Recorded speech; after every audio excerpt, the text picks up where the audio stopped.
Hi, this is Nick Arsenault, and welcome to the Nick Arsenault podcast. On today's episode, I will be giving my honest review of the game Royal Match. I play Royal Match on the iPhone, so this is for the iPhone version. The game came out in 2021, and it's by Dream Games, and is made over $1.2 billion, and has over 6 million active users. So as far as my review, if I were to give it how many stars out of 5 stars, I would give it 3 out of 5 stars, even though I play the game every day.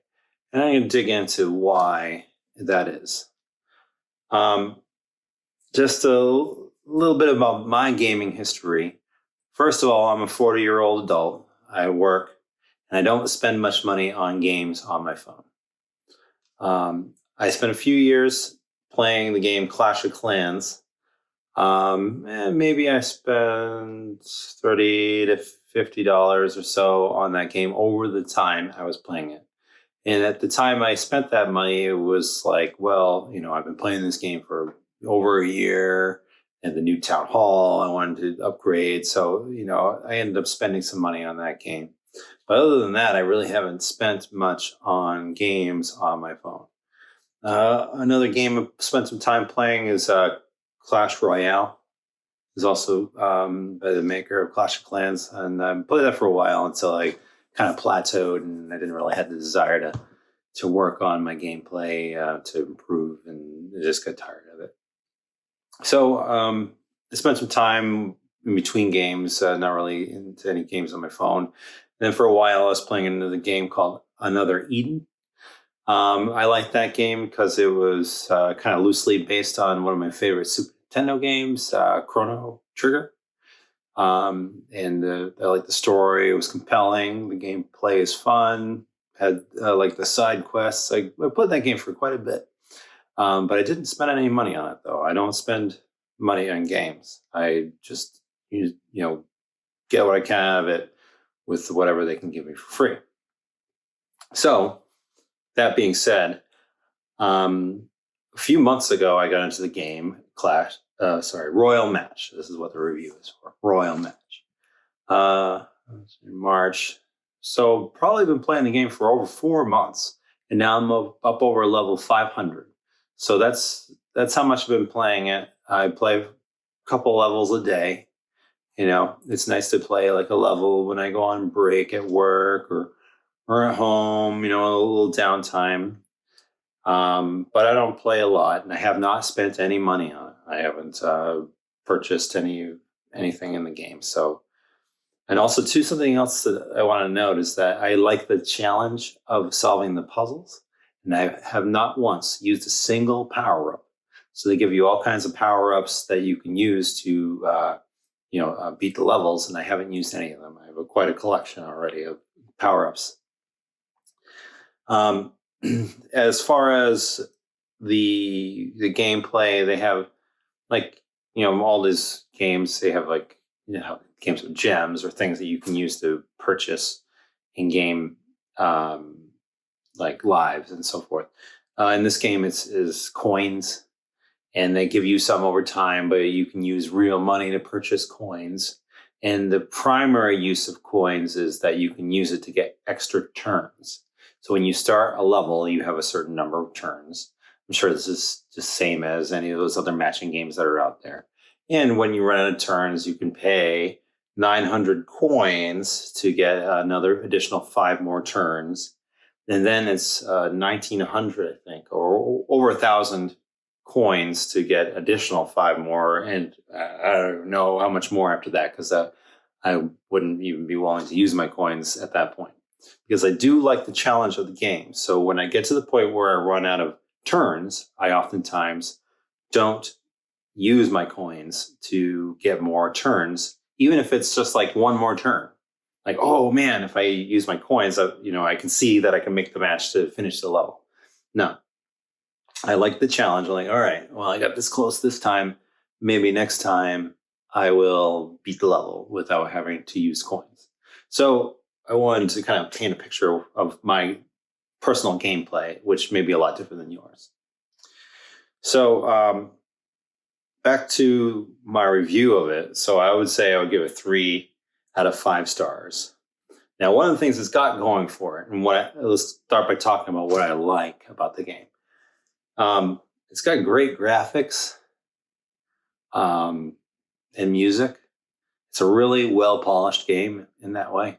Like the home screen, the gameplay itself, the matching, how the things happen in the game, and then everything in between. It's a really well polished game. It's got really good graphics, really good music. It's really compelling. To talk about the gameplay a little bit, so to kind of touch on how the graphics work, the matching, if you match 3, you get nothing. But if you match 4, you get a rocket. You match either make a T or an L, you get a bomb. If you do like a square of 4, you get a helicopter. And then if you get 5 in a row, you get a light ball.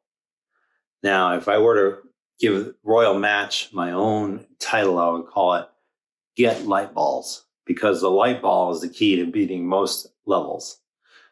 The light ball is either you match it with one of the colored tiles and it'll remove all of the tiles of that color.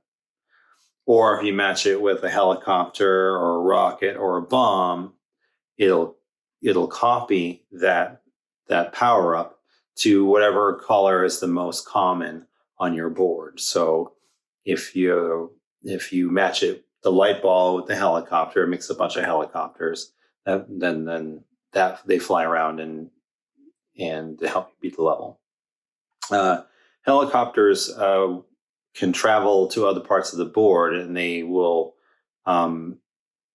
take away one tile of whatever your objective is. So whether it's to get certain parts of the board or certain obstacles, they'll fly over.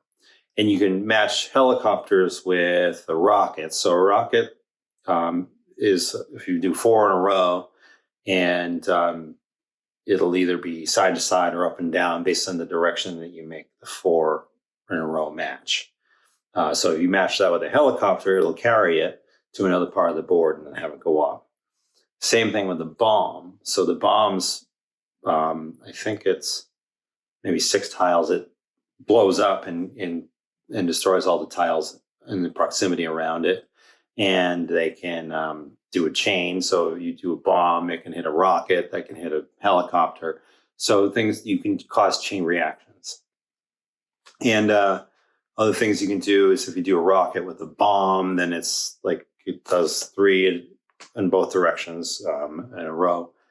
And then if you combine 2 bombs, it's like a super bomb and it blows up a whole bunch more. And so there is these combinations of power-ups. And really that is the key to the gameplay. It's not just making matches, but it's getting power-ups to destroy the obstacles or to get to parts of the board. Sometimes you have to use rockets to reach other parts of the board. The boards are shaped differently.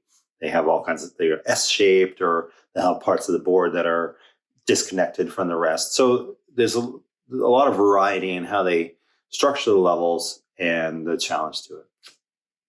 And it's fun. I do enjoy playing this game enough so that I've been playing it for a few months. But like I said before, I would give it 3 out of 5 stars. So now I've talked about everything that is good about the game. Let's talk about what it is that I dislike and why I wouldn't give it 5 out of 5 stars. My number one pet peeve, and this still bothers me, is that the advertising that I saw for the game, and that I still, at least until moderately recently, seen advertising for this game that is very misleading. They'll show the king, his name is King Robert, and he's like, there's like toxic ooze, and you got to make matches to get to drain the ooze, or he's on fire. to bring the water to put out the fire, and there's even some of the playable demos that have gameplay like that. It is misleading because that is not the gameplay of the game. Or if it is, it's not the immediate gameplay that you'll find when you download the game. There is something in the game called the King's Nightmare. So every, 20 levels or so, you get this level that's called the King's Nightmare. And instead of it being a certain number of turns, you have an unlimited amount of turns, but you have a amount of time that you have to beat the level by. So most of the time, the gameplay, at least I'm up to level 500. So there could be more that I haven't discovered yet. But as far as what I've experienced, and that's over several months, is that I've only run into 2 levels that are remotely close to those advertisements as far as the gameplay. And it's only in this King's Nightmare that is a level, like I said, that comes up every 20 or so levels. And it's optional too. So the King's Nightmare isn't a level that you even need to defeat to proceed. You just get more coins for achieving, beating the King's Nightmare level. So, like I said, of all the King's Nightmare levels I've encountered, I've only encountered 2 so far, up to level 500, where it had something like water, where it's coming down, and you got to save the king from the fire in the kitchen, for example. I think so. The commercials or the advertisements I've seen for this game show all these things like, get them past this obstacle, or get save them from the toxic ooze, or I've even seen where it's like shoot like this ball, like it's like a pinball machine, and it's a ball of water. You shoot it up, and you got to use the right amount of force to shoot the ball. I have not encountered any gameplay like that in the game. And, that's enraging, actually, to be completely honest, that they would have such misleading advertising. So, boom, 1 star for me right there. I just totally I'm angry that their gameplay is nothing like their advertising. And in fact, one of the other things about it is they show this example, like all these different types of levels that you try to save the king, right, from these obstacles, like, like I said, the ooze or whatever. And it's like, choose your next level.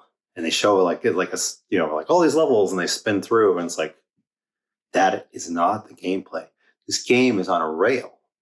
So you go from level to level to level to level, 1 through whatever.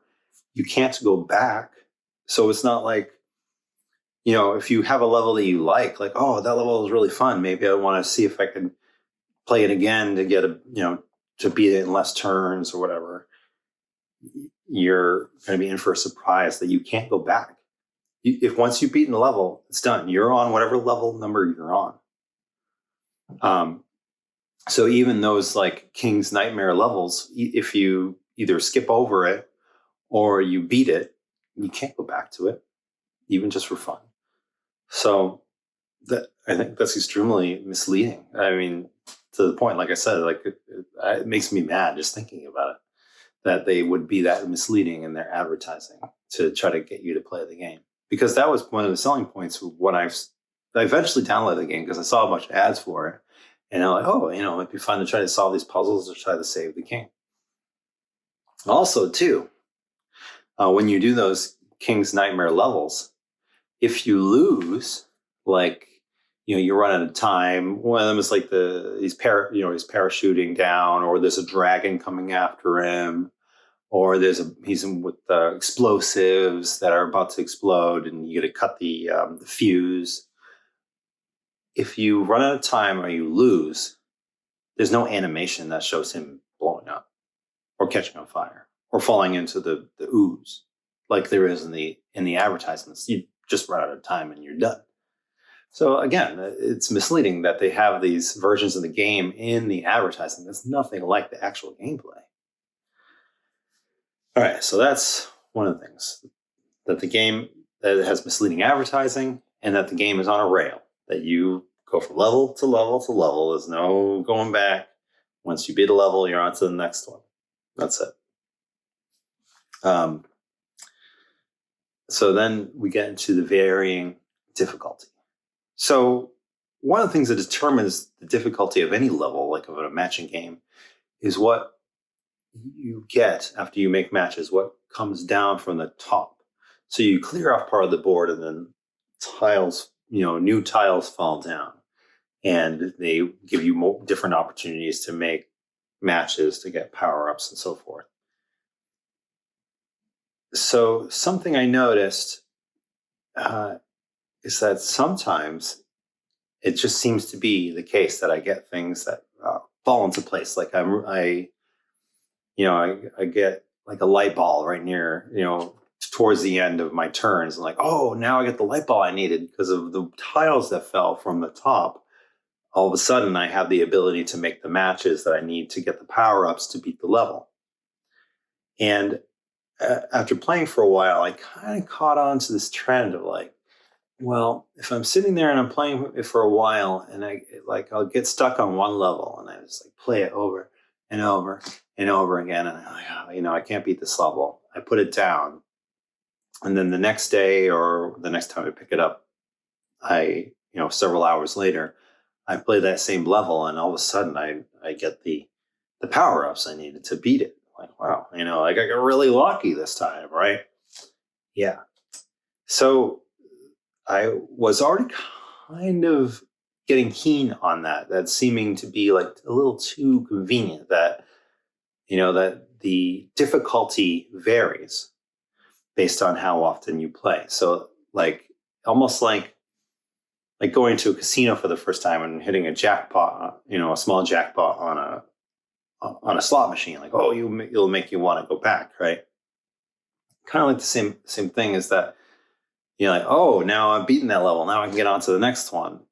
That if you put the game down, then you pick it back up a while later, either the next day, like I said, or even after a few hours, all of a sudden your luck increases as far as what comes down from the top, the tiles that you get. It's not preset. So I kind of got keen on that already until I got over level 200, and then they introduced a new feature to the game, a new power-up. It's called the Super Light Ball. And this blew it wide open for me because it made it very obvious. The Super Light Ball is a light ball, but it does twice as much. So you match it with a color, and then it will find another color. After it does all that one color, it'll do a second color, and it'll clear two colors from the board. And then same thing with the power-ups. It'll copy the power-up to two colors on the board, making it twice as powerful. So like a helicopter, for example, it can make like 20 to 30 helicopters because it'll do all the red ones, then do all the green ones, and then, basically you've beaten the level. So that isn't in itself what made it so evident. When they give you that power-up, they also lower the difficulty to the point where they hand the levels to you. So you play the level, and then you get a light ball almost right away, the super light ball, and then you use it, and and if that isn't powerful enough to beat the level, it'll give you them. All of a sudden, you just see another light ball. It'll cascade down. It'll drop the 5 tiles, and then it'll become the super light ball. And in a way, I guess that's more fun, but I don't know. I have a love-hate relationship with the super light ball. So the way that the super light ball works is you have to beat 10 levels. And once you do, it activates the super light ball. And you have the super light ball until you lose a level. So what I've found is that the difficulty goes almost to the easiest possible right away once you get that super light ball. And the more levels you beat, slowly but steadily ticks up to a point where then it becomes challenging to get the light ball.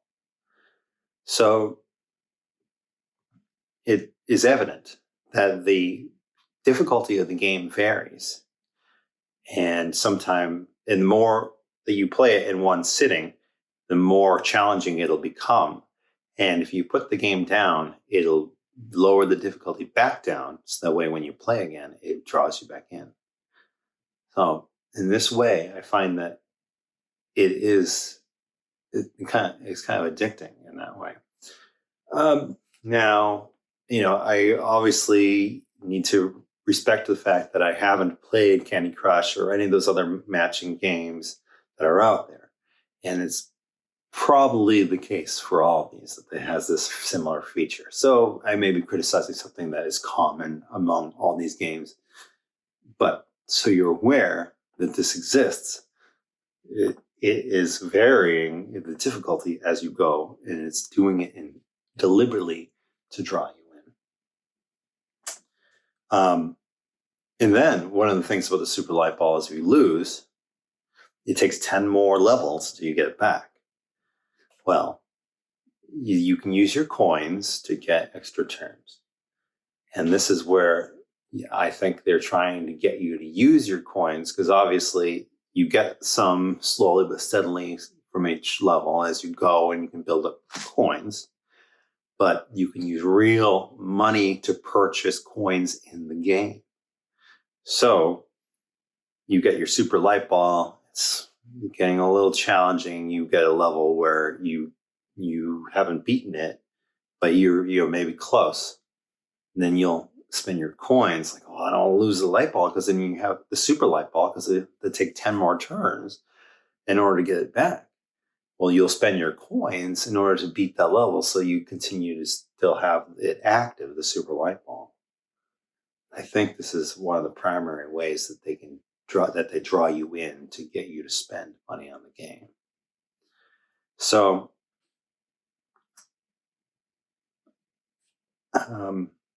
in conclusion, all this being said, well, here, one more thing about the Super Light Ball.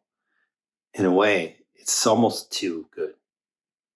It is like having a cheat code in like SimCity that gives you like infinite money, or in The Sims, like the cheat code that gives you infinite money in The Sims, and you build a huge mansion and you get everything you wanted in the game.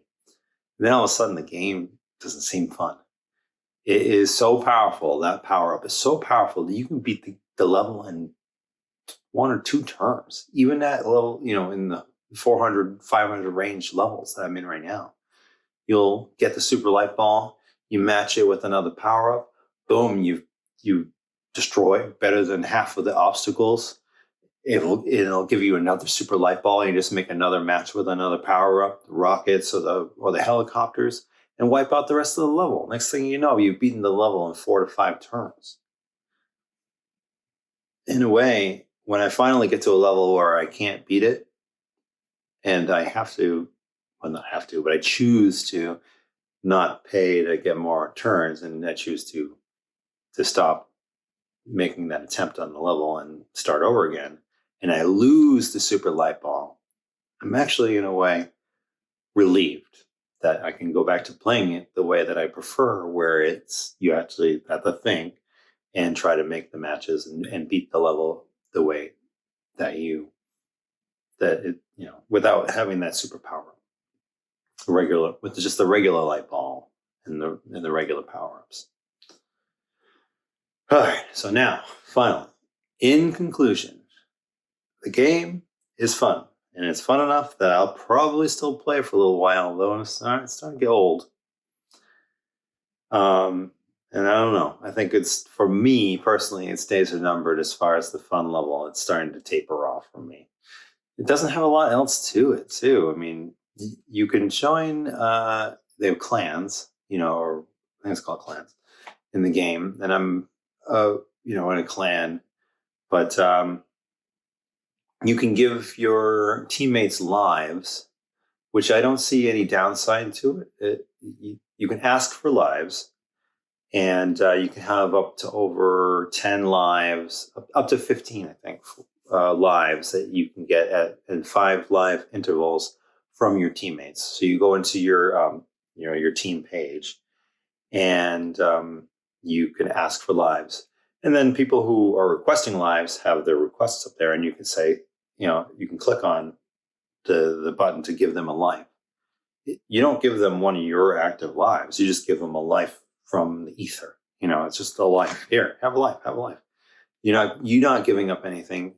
In fact, they pay you 5 coins. You get coins for giving lives to your teammates. But there's no downside to you for doing so. So, every time you open the game, you go check your team. It's not clans, it's teams.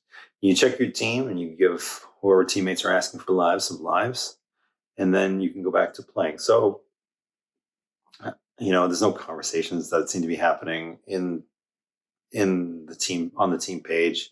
And in fact, of a team of over 50 players, I think there's only a handful that are even active at this point. It's tapered off quite a bit. Some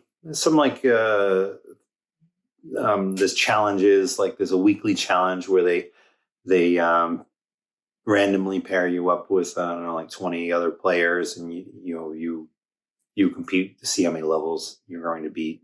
And first, second, and third place gets a reward of some power ups.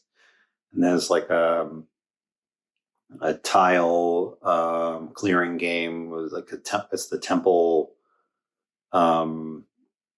where you get pickaxes for every level that you beat, and you can look for gems to open the door that gets you to a treasure chest that has power-ups in it.